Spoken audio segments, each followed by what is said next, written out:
Berjumpa kembali bersama kami, tempat berbagi pengetahuan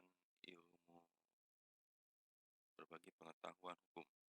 Baik, sekarang kita lanjut ke sesi selanjutnya mengenai pemberi bantuan hukum.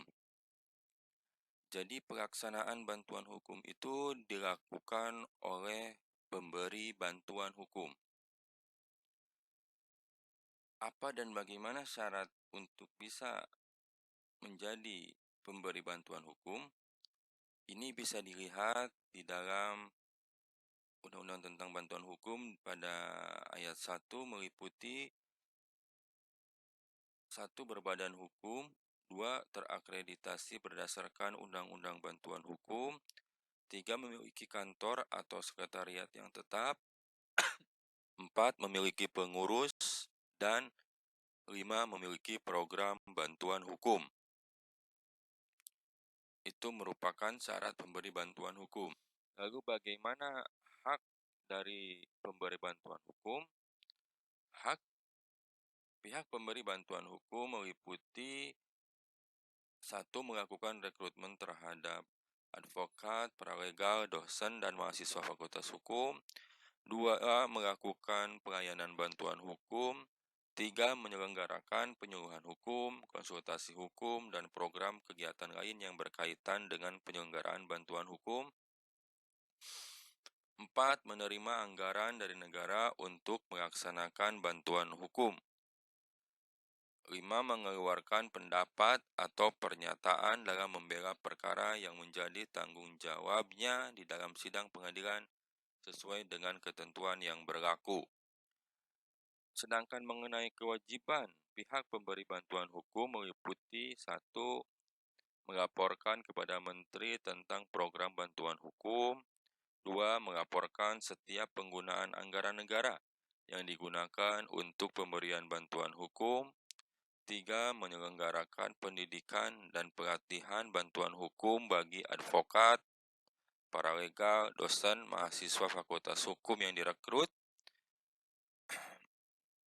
4. Menjaga kerahasiaan data, informasi, dan atau keterangan yang diperoleh dari penerima bantuan hukum berkaitan dengan perkara yang sedang ditangani, kecuali ditentukan lain oleh undang-undang.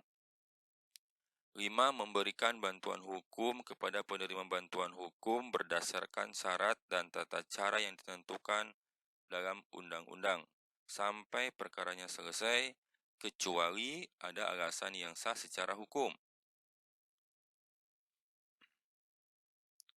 Jadi perlu diketahui bahwa pihak pemberi bantuan hukum tidak dapat dituntut secara perdata maupun pidana sepanjang ada itikat baik di dalam maupun di luar sidang pengadilan.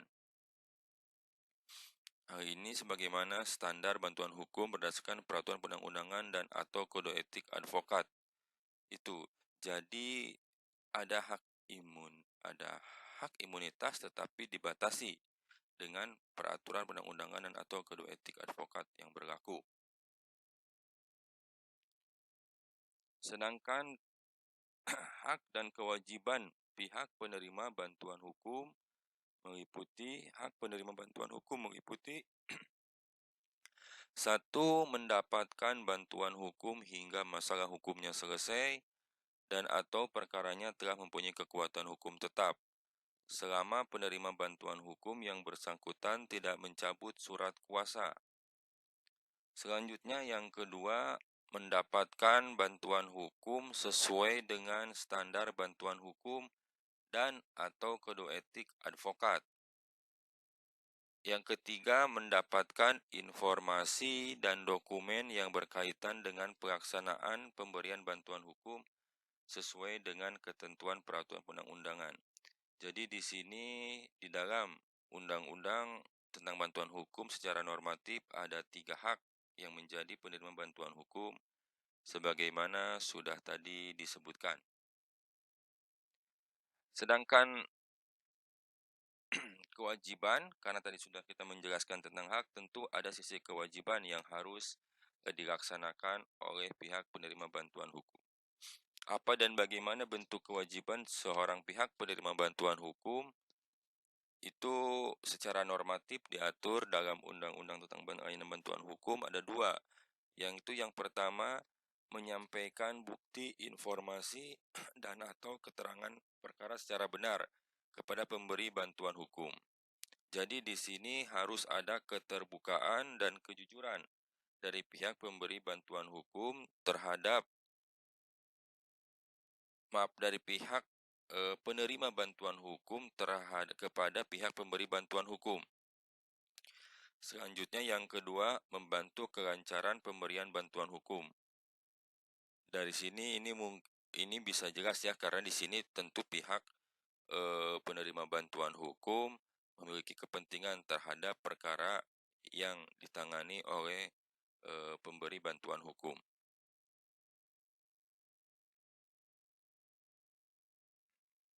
Itu tadi ketentuan-ketentuan yang diatur sebagaimana dalam Undang-Undang tentang Bantuan Hukum. Dan seperti sudah disebutkan pada sebelumnya bahwa peraturan pelaksanaan dari Undang-Undang tentang Bantuan Hukum itu diatur dalam Peraturan Pemerintah Republik Indonesia Nomor 42 Tahun 2013 tentang syarat dan tata cara pemberian bantuan hukum dan penyaluran dana bantuan hukum yang akan kita uraikan pada sesi ini secara singkat.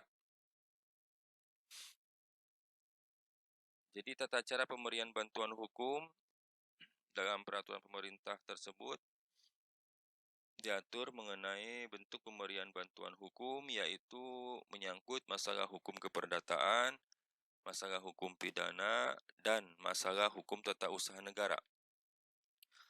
Bentuknya sama, pemberian bantuan hukum itu bisa dalam ruang lingkup litigasi, non-litigasi. Litigasi di sini melalui jalur pengadilan, non-litigasi penyelesaian atau pemberian bantuan hukum di luar jalur pengadilan.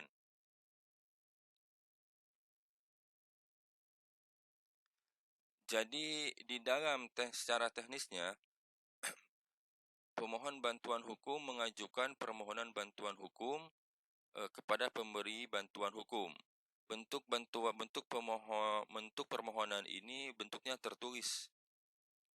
Di dalam permohonan ini hal-hal apa saja yang dimuat, yaitu yang pertama identitas pemohon bantuan hukum, dan yang kedua uraian singkat mengenai pokok persoalan yang dimintakan bantuan hukum. Adapun hal-hal yang harus dilampirkan dalam permohonan bantuan hukum itu yang pertama adalah surat keterangan miskin dari lurah, kepala desa, atau pejabat yang setingkat di tempat tinggal pemohon bantuan hukum. Dan yang kedua, dokumen yang berkenaan dengan perkara.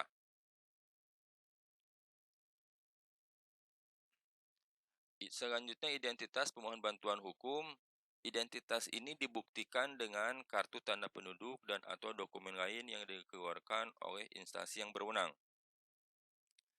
Yang jadi pertanyaan adalah, bagaimana apabila pemohon bantuan hukum tidak memiliki kartu atau tanda identitas?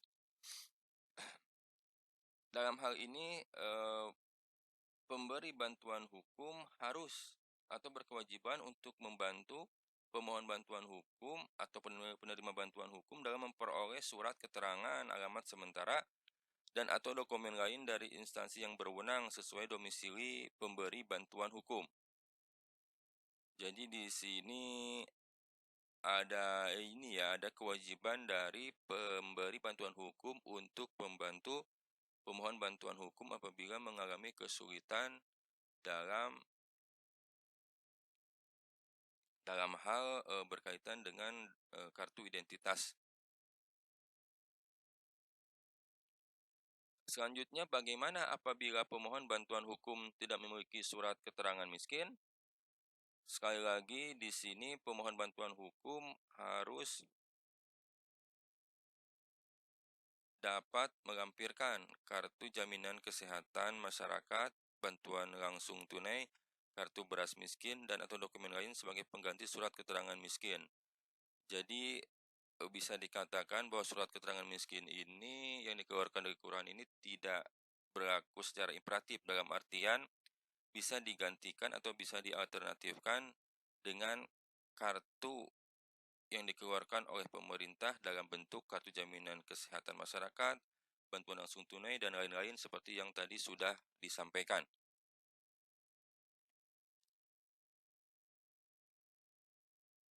Saya kira untuk sesi ini kita cukupkan sekian, kita lanjutkan di sesi berikutnya. Terima kasih.